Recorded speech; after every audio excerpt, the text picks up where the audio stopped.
Welcome back to Q-Dads, guys, and yes, it's me, Ben.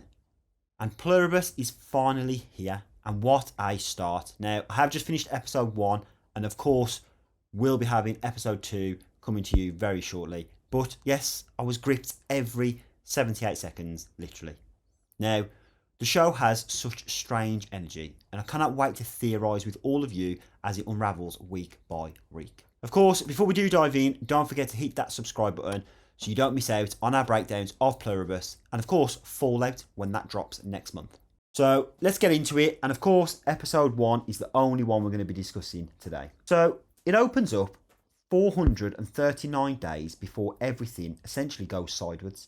We're with a group of scientists who've picked up essentially this repeating signal every 78 seconds coming from deep space.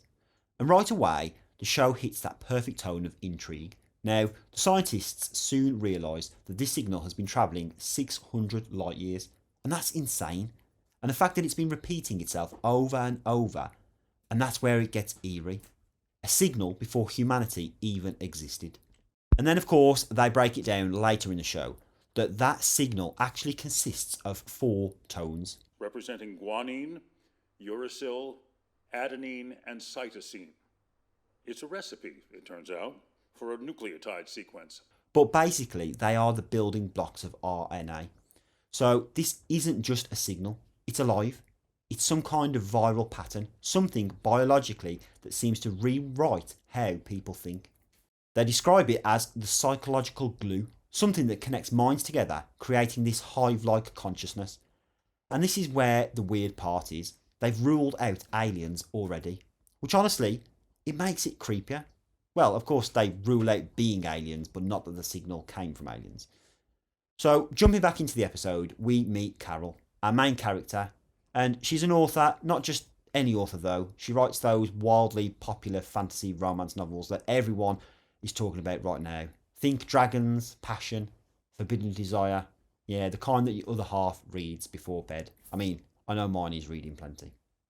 Now, Carol's a bit of a grumpy, a bit dry, and honestly, that makes her grounded in an otherwise strange world. She actually mentions later in the episode about her real book that she wants to create called Bitter Chrysalis. Now, this is kind of some foreshadowing. You know, the bitter side is represented in her personality, and the chrysalis is that transformation of the world that we're about to go through. Then we jump forward to 1 month before everything goes wrong. The scientists are still experimenting on this so-called virus. They test it on lab rats, and one appears to die. But when one of the scientists inspects it, bam, the rat bites it, and then this is where it all begins. So from here, everything escalates fast. The infected scientist has a seizure, wakes up, kisses her colleague, who kisses the guard, and it spreads like wildfire. It's such a bizarre but brilliant visual representation of this contagion. And that's where the hive mind theory starts to feel real. We get people collectively working together to spread this virus, swabbing their own mouths. And those planes that we see later on, flying in unison, that's again where you realise that this isn't a local outbreak, this is everywhere. And then we get a really interesting bar scene with Carol and her friend Helen. They're just chatting about writing, life, and better versions of themselves. But in the background, the news quietly mentions that air bases are in lockdown, which you just know is connected. Carol then, of course, goes outside for a smoke. And that's when it all kicks off. A car crashes, people start having seizures, total chaos. But this is where I started thinking, how exactly is it spreading? So we know that it's transmitted through DNA, but Helen wasn't kissed or bitten, and she was just near Carol. So could it have been through the smoke? Did Carol's cigarette somehow carry traces of it? Or is this more like a global signal? Something broadcast through the air or triggered by frequency? And that part is still so unclear. And again, I love that mystery. But of course, back inside the bar, everything gets properly unsettling. Everyone seizes up, except for one man who's bleeding out. And that's the only real instance of blood in this episode. But then when Helen dies, it's mentioned that not everyone makes it through the transformation. So again, why do some die and others become part of this hive? And that's my biggest question right now. Is it genetic? Is Carol's DNA different? Or was it something about her exposure time or proximity, something like that. And of course, the rest of the episode becomes pure panic. Carol drags Helen's body into her car, rushes to the hospital, and finds everyone the same. No help. Everyone's connected, but eerily polite. Like they all know her, they respect her boundaries, they smile, and they say her name in unison. It's haunting.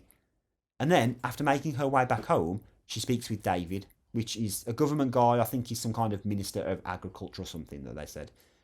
And he admits straight up that it's not aliens. It's a signal that's travelled 600 light years away and somehow converted into a biological virus. And now it's given everyone this hive mind ability that, again, they don't even fully understand. It's such a strange blend of honesty and horror, and they're not even pretending to control it. They've just accepted it. And yes, the big twist at the end is that there are only 11 people in the world that are now immune, in addition to Carol. And that instantly sets up the mystery for the rest of the series. Why them? How? What makes their brains different? Will Carol meet one of these people? And again, that is where the show hooks you. It's creepy, it's clever, and most importantly, it's original. And of course, I expected nothing less. So it's nice to get a sci-fi series for once that isn't a reboot or a sequel from the 80s. It's fresh, it's weird, it's full of room for theories, which of course we love doing here at Q Dads. So, my top 3 biggest questions from episode 1, and I am conscious that some of these might get answered in episode 2, but why did some people die instead of turning? How exactly does the hive mind work? Is it biological, psychological, or something weirder? And of course, what happens when the 11 immune people are no longer immune?